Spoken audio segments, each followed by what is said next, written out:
Hello everyone and welcome back once again to QuipScope. It's the show where we take a look come out and talk about our first impressions. My name is Peter. My name is Ben. Ben, hello. Hello. You've been playing yet another remaster, we should specify here. It's not a remake. No, it's not a remake. No, but it's the latest in a long line of remasters. What have you been playing? Let us know now. Okay, Jesus, fine. Kingdoms of Amalur Re-Reckoning. Re-Reckoning. It's almost as good a name as, Darksiders Warmastered. Warmastered. Did you see that one? That's a really good remaster name, sort of rings a bell, but I think I've sort of scrubbed it from my memory. So they've made it incredibly difficult to find online because the original name was Kingdoms of Amalur Reckoning. And they just sort of put and then not what am I looking for? A hyphen. Re-Reckoning. That was it, the Re-Reckoning. Yes. So this has been done by our good friends at THQ Nordic, who continue to find ways to not do time splitters. Not do time splitters and re-release beloved games in sort of not brilliant fashion. So as you said, this is a remaster of the 2012 game Kingdoms of Amalur Reckoning, which has a very storied history outside of the game itself. I don't know if you're familiar with this, Peter. Yeah, I know sort of one thing about this, which is that I think it was originally intended to be an MMO, and then they removed the MMO component, I guess due to budgets, or they realized, oh wait, we can't handle service for this or whatever. Right. And so therefore you're left with like a kind of sprawling open world, really, with loads of quests and things and lots of MMO style mechanics, but just without the MMO component. Well, we'll get to that, but that's not actually what I was talking about. This studio was founded by, or the original studio I should say, was founded by Kurt Schilling, who is a former, I think he was a baseball player. And they brought in just sort of like a dream team of people to work on it. Todd McFarlane did the art. He did Spawn, I think. R.A. Salvatore, who's a New York Times best-selling author of fantasy stuff. I think he wrote 10,000 years of lore for this universe. Wow. And there were various other people who worked on Elder Scrolls games and stuff also came in. And as a result, they made a really good game. And people really liked it. It didn't sell very well, but then the studio went bust and they owed the state of Rhode Island a lot of money, and it's all very confusing and very strange. But somehow, in the year of our Lord 2020, here we are, THQ Nordic's got it, because who else would have it? Yeah. And we've somehow got a remaster of this beloved hidden gem from the PlayStation 3, Xbox 360 era. And you know what? I never played it. No, me neither. The original one. I wanted to. I have it on PS3. I played the demo, and I heard it was good, and I never found the time to play it. I've seen some gameplay, but I've never touched it myself. So we are now 8 years later in 2020, and Kingdoms of Amalur Re-Reckoning is not gonna set the world on fire, I don't think. Not just by virtue of the fact that for the time it was really good, but we've come a long way since then. But also just because it's kind of an uninspired remaster. Like this seems to be my go-to line when it comes to THQ Nordic ports, essentially.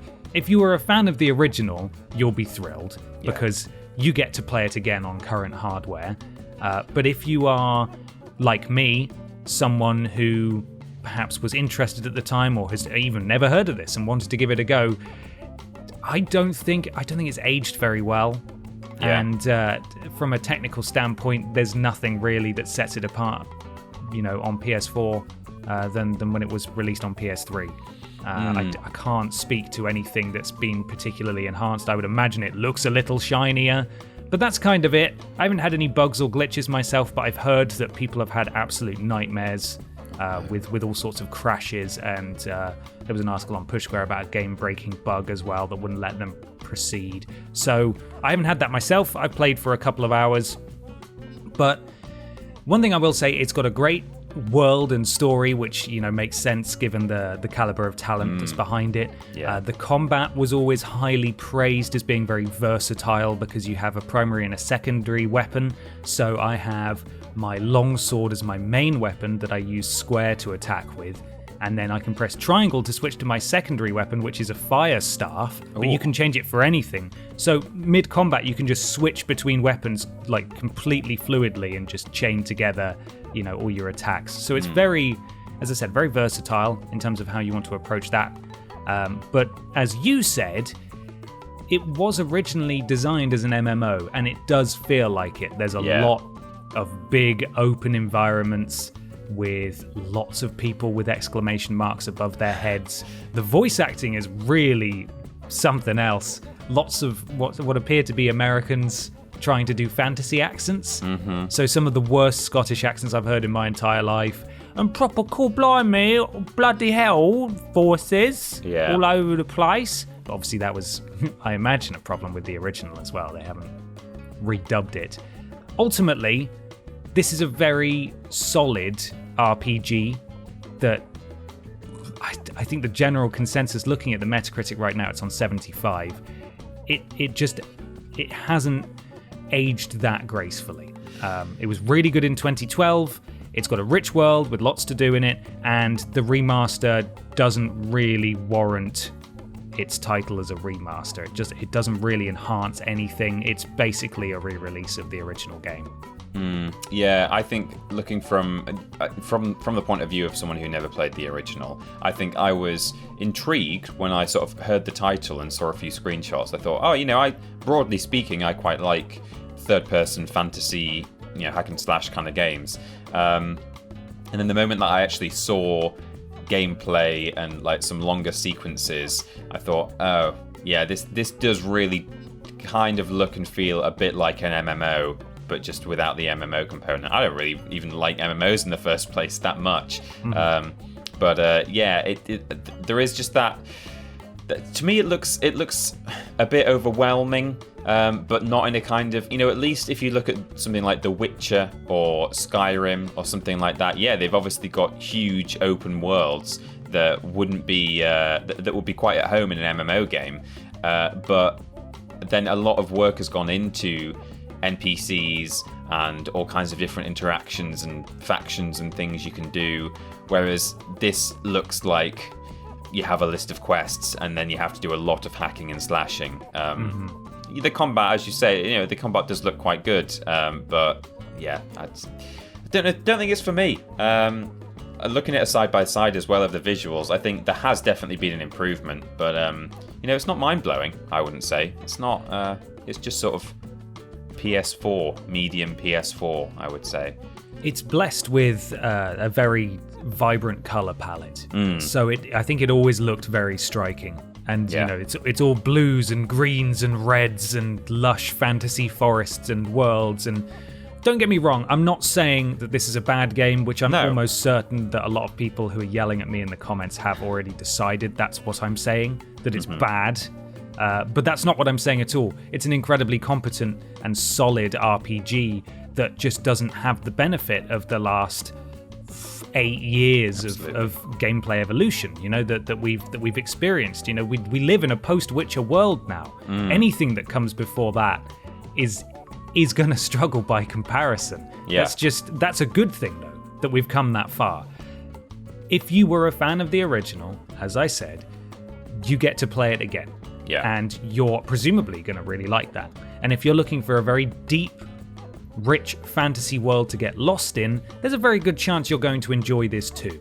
Just be aware that it can potentially be a bit buggy, according to some people. Again, I haven't had that personally, and it may not necessarily hold up compared to its contemporaries in 2020. But it's still a good game. There's nothing really wrong with it. This isn't for me like Destroy All Humans, where I'm sort of scratching my head thinking, why did they bring this game? Why did they do that? Why did they I understand why they remastered this game, because it was a hidden gem and it was well reviewed. It didn't sell very well, so there weren't many people who could actually play it. And now it's locked on old hardware. Nobody can play those anymore unless they go back. So it makes sense to bring this over here. And it's perfectly adequate. There's nothing massively egregiously wrong with it.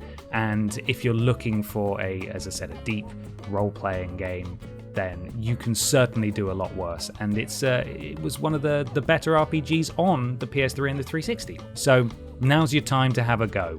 Yeah, get more out of it if you were an original player, which I guess you can say the same for pretty much every remaster, but I think more for some than others. Some games get remastered and I think they're a bit more welcoming to a new audience than others. And this, judging by what you've said and what else I've seen online, this seems like one that is more for the old fans than the new ones, perhaps. But that's no bad thing. It's just not, it's not going to blow everyone's socks off by the sounds of it. Absolutely. And that's okay. It's all right for these games to exist, and it's all right to say that they're not the best thing ever. Yeah.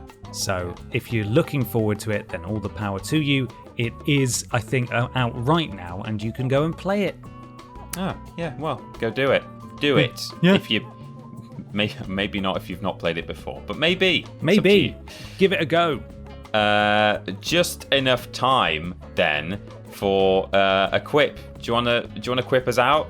Sure. Kingdoms of Amalur: Re-Reckoning. More like Kingdoms of Amalur. I reckon maybe you'll like it. Perhaps. Yeah. Yeah. Kingdoms of Amalur: Re-Reckoning. More like Kingdoms of Amalur: Re-Reckoning, in that you might love it. Like mon ami, like my. Oh, like your friend. It's like a friend, or Amor. Yeah, Kingdoms of Amor, because you're gonna love it if you played it before. Yeah, sure. Yeah. Yeah.